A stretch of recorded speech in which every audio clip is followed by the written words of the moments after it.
Hey everybody, in this video you're going to see me take apart the turntable for the Admiral 69M5. We have a couple of things that are broken that we have to try to fix, which we've done. And I'm going to end the video just showing you the last part of the repair. The next video you see on this thing is going to be a while because I'm going to wait until the cabinet is completely finished. And the next video will be probably about a week or two out. That's going to show you the finished cabinet and then me installing the components back into the cabinet itself. So we're probably 1 or 2 episodes away from the end of the series. In our next series that we're going to start really soon is a Craftsman radio, or Radio Craftsman I should say, model RC8. Now this is more of a high-end tuner slash amplifier that was made in about the 50s. It's a completely chromed chassis. So it's relatively special. It's made really well, and we're going to restore the tuner, which is what we have, and we're going to build an amplifier to go with it, and we're going to build a cabinet. So that's why I put so much time and effort into the Admiral, because I wanted to learn more about woodworking. So we're going to build a cabinet that allows you to see the chassis. That's going to sound really well. We're going to have 2 speakers, one on each end of the cabinet. It's going to be more of a an Art Deco kind of thing, so it'll be more like a square box, grill cloth all the way around, with the controls coming through the front, and then a flip top so that you could open it up and take a look inside. And we're also going to create, I think, I'm still thinking through it, some blue lights inside and some way that you can see the reflection of the chrome inside. So we're going to make our own little high fidelity system here. It'll have Bluetooth, so we could use it for that, and that's going to be our next series. So we'll take a look at this one with the turntable. The only reason why I'm doing it is because I've not seen this turntable on YouTube anywhere. So if anybody's repairing one of these, you'll see what you got to do. Alright, enjoy the video, guys.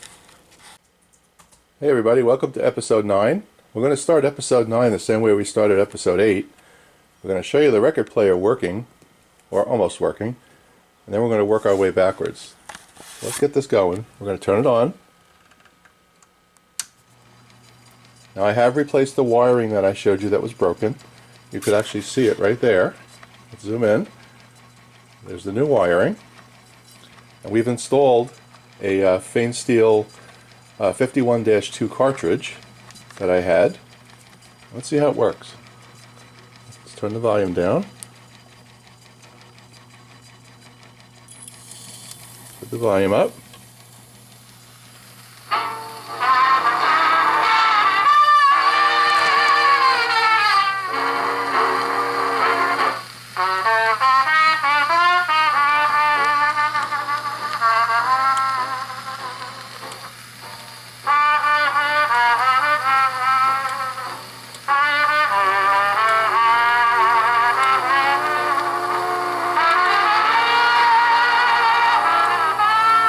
Now there is a reject setting on this switch here, but it doesn't work, so we're going to need to check that. It doesn't do anything. And the turntable looks like it's sticking a little bit, so we're going to have to oil it all up and all that good stuff. But you can hear it plays. It actually plays pretty well. So what we did was we left the old cartridge in there because you need to have some weight. The newer cartridges are very light. And we left it in there and mounted the other one on the bottom of it. I'll show you that in a moment. So there it is, Larry. Record player's going. So let's dig into how we got it going. We'll be right back. Okay, the first thing we're going to do is take a look at the needle that we put in. It's right here. And if we tilt this back a little bit, you can see there it is mounted. And the original cartridge is underneath, like I said, to provide the weight. So let's flip this thing over on its top and take a look underneath. Alright, so the first thing I see wrong here, you see this bar right here?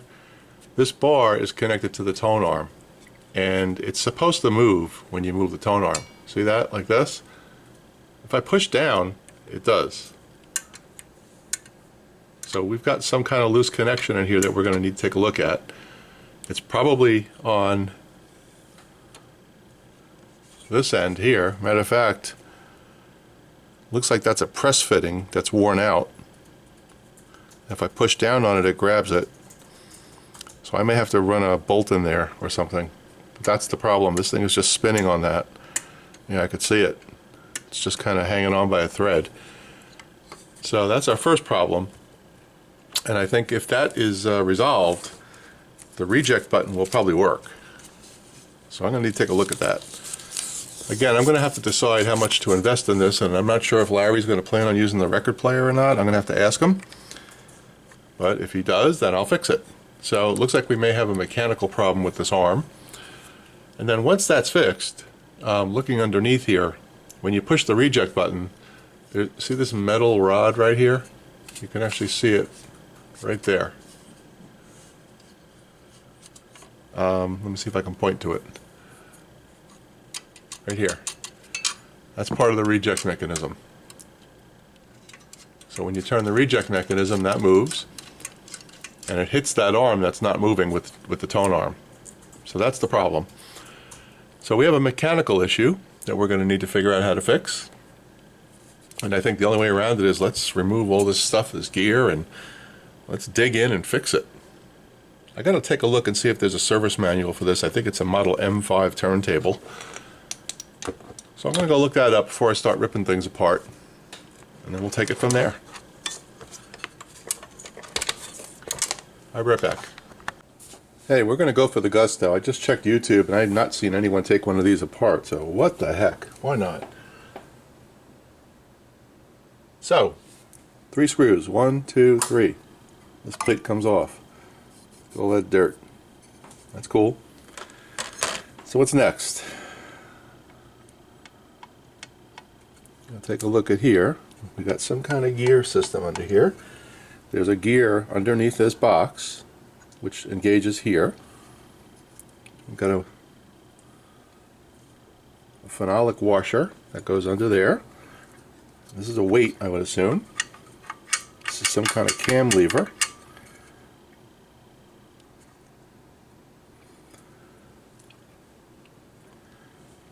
Let's see. Okay, let me figure this out and we'll come back. Okay, in order to remove this, this shaft goes through the platter, the foundation, and there's a screw underneath the turntable. So we're going to take that platter off and take a peek. To get this platter off, it looks like there's just a simple little bolt here, like so. It's like an acorn nut, basically. Let's remove this tape. I put that on here to protect the tone arm when we had it upside down. Let's get that out of here. Now, there's always a danger with these things that bearings are going to go flying all over the place. Let's see what happens. Here's the platter. Cool. See, now on this one they have the bearings in a case. That's good. That's good news. Okay, so we've got our platter off. Great. Excellent. This is the screw right here that holds that other platter in place. Now what I don't want to do is flip this upside down and have this thing come flying out. So we are going to put some tape on here to make sure that thing does not come out of there.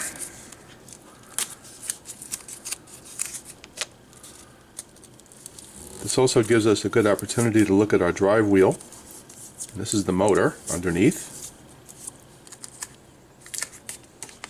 I'll just put another piece of tape on this tone arm. Just don't want those bearings going anywhere.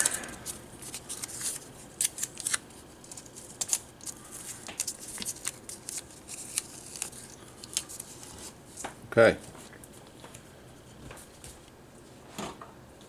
Let's get another piece of tape for the tone arm.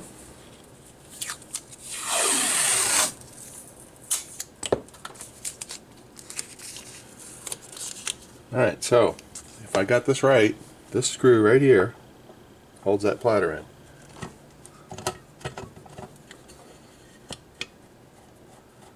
I can feel it dropping. Right there. Let's flip this puppy over and see what we got.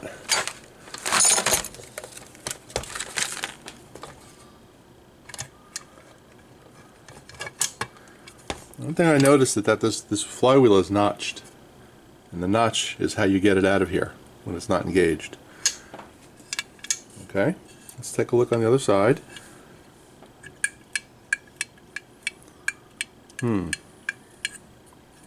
Very dirty. I think we may have a spring missing here. This thing is supposed to be spring loaded.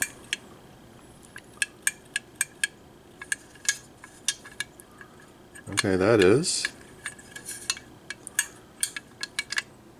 We're going to have to study this a little bit. It's filthy. That much I can tell you.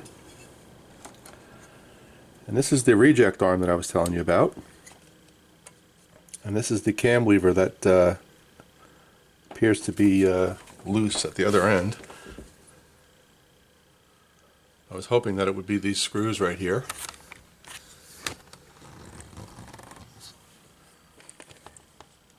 But it doesn't appear so. Anyway, so that's that. Not really complicated.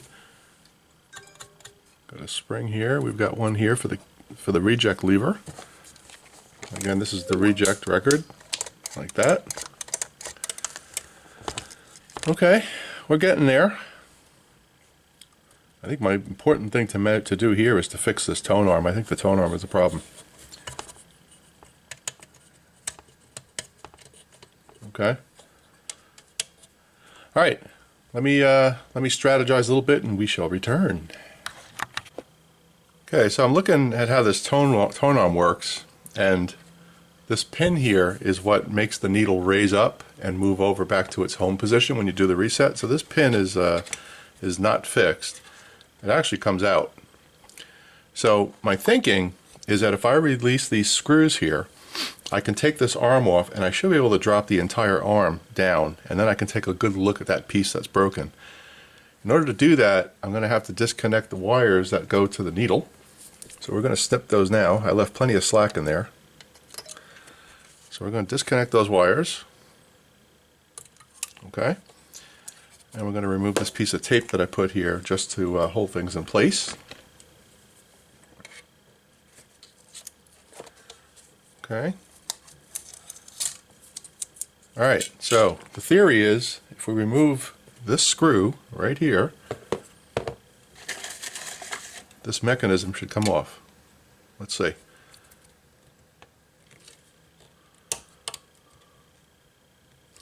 This is obviously a compression fitting. It's like battery terminals. There we go.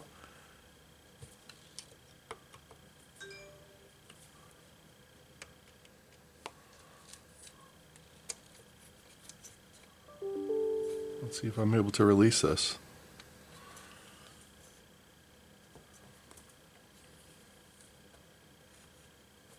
Looks like there's a lot of gunk on here.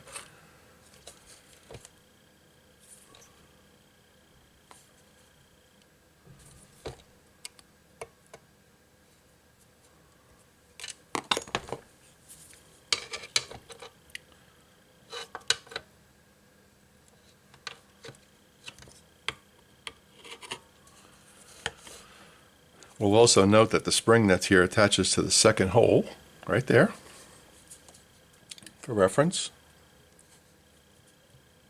This thing is not coming off so easy.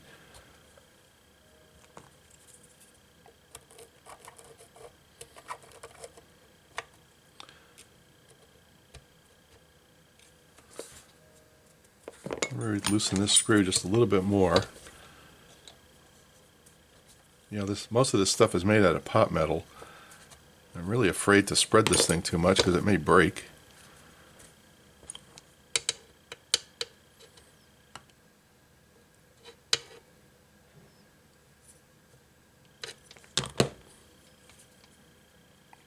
Matter of fact, I already see a break in there, right here. See if you can see that. See right there, that crack? That's what I'm afraid of.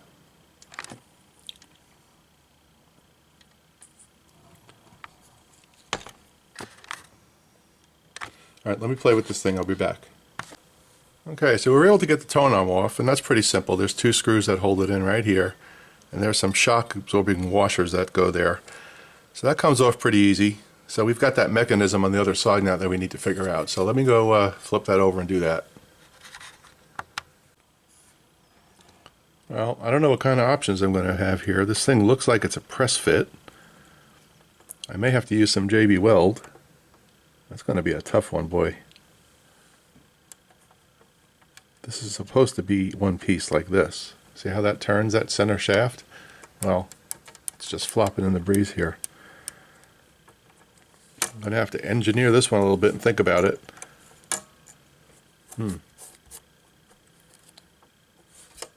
Alright, well, I'm going to have to give this some thought and decide how I'm going to handle it. So we'll be back.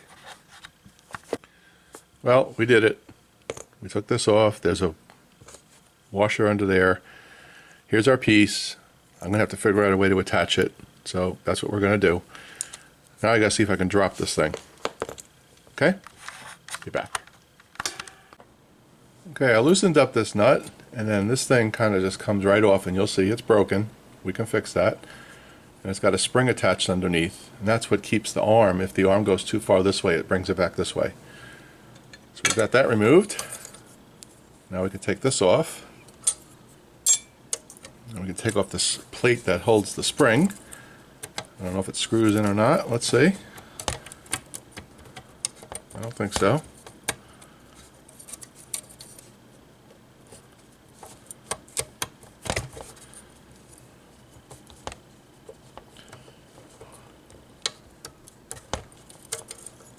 There's that. And then this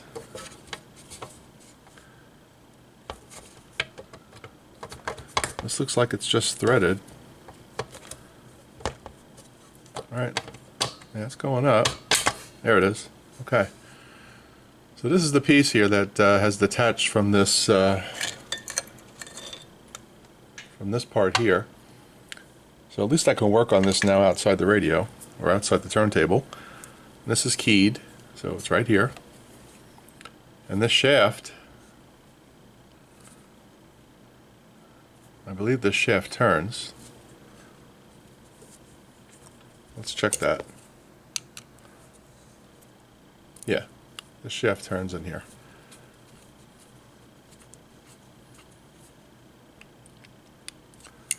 Alright, so I'm going to play with this a little bit now and see what I can do, and that's going to be the objective. Actually, it looks like it may pop out this way, in this direction, so I got to see what's holding it in. There could be a pin in here or something. Shouldn't be too hard to fix this. Yeah. That's gonna pop right out. And that's good because I'm going to have to grease in there anyway. That'll allow me some really good way to fix it, attach it to that piece. Very cool. Alright, let me shut this down for now. So that's detailed about how to fix this thing so far. We'll be back. Just going to show you one last thing. We were able to get the shaft out. All I really did was I used a socket driver like this and a ball peen hammer, and it came right out of there. So now we'll be able to clean this thing and fix it. Let's hope, right? That's the plan. See you in a bit. Okay, here's our piece that's broken, and you can see here that this at some point was a press fit. And you can see there's a little point at the 12, 3, 6, and 9 o'clock space. The same thing in here. So probably what they did was they put this in here and they drilled, they did some kind of press, and that's what held it in. But what I'm going to do is I'm going to try two things. First, I'm going to try soldering. So this is copper and this is brass, and you can do that. You can solder copper and brass. So we're going to use a little bit of flux, and we're going to put the flux right on the sides here like this. If it doesn't work, we're going to use steel reinforced JB Weld. So it's going to be one of those two things that fix this. There's not a lot of pressure on this thing anyway, so I don't think it'll be a problem if we can get the solder to stick. That's going to be my only concern here. Can we get the solder to stick? I'm going to put a little bit of flux here as well. I don't want to put a lot. We just want something that's going to hold this thing in place so it doesn't spin. So we're going to take this. I filed it off, sanded it, made sure it's very, very clean. We're going to take this bolt with this washer, put it through here. Then we're going to put another washer on top, because we're going to solder from the bottom.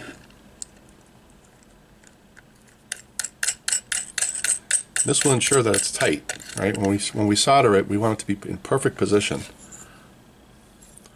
So right here is where the solder goes, on this side. I'm going to put this in that hole like that. Okay, I have my my soldering gun set to 800 degrees. Shouldn't take a lot. Let's see what we can do. Let me see if I can get you a better angle so you can watch. Alright, here goes nothing. Let's heat up the material first.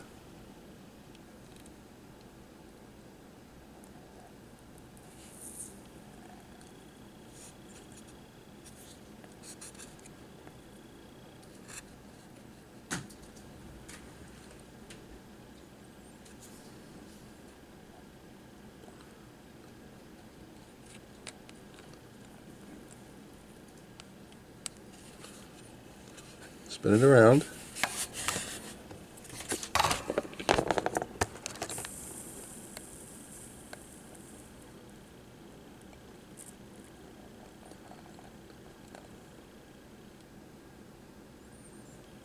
It's going to take a lot of heat to do this, so we got to leave that on there.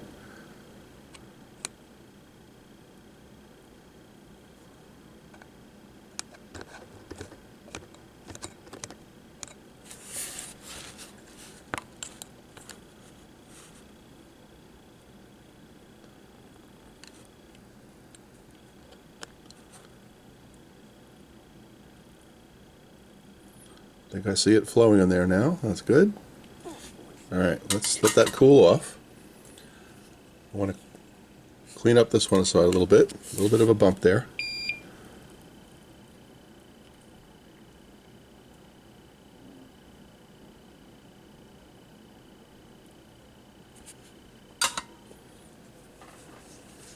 See if that does it. Okay, I'm going to let it cool off and I'll let you know. Be right back. Okay, we're going to call this piece fixed, but we're going to put a little bit of JB Weld on here, just to be sure. So I've mixed a little bit right here. I'm going to take just a tiny little bit, and right around the edge. I'm going to put that in there, let that set up, and we're going to sand the entire top down, because we could do that. I'm going to get it nice and smooth.